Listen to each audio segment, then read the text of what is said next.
Hello! Good day everyone! Today I'm going to discuss you the lipids. Are you ready? So now, if you're ready, let's go dive into the lipids. Lipids include fats, oils, waxes, steroids, and phospholipids. They are a family of substances that are soluble to water, but soluble in non-polar solvents and solvents of low polarity.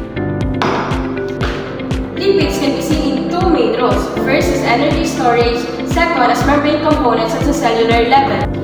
They are parts of the membranes that are separate compartments of aqueous solutions from each other. Now, let's focus on fats and oils. Fats are made up of three fatty acids, bonded to glycerol, through ester linkage forming a triglyceride. There are also three types of fatty acids you need to know. First, the saturated fats, the unsaturated fats, and the trans fat. Kung sa science may katanungan, sa amin mo matututunan.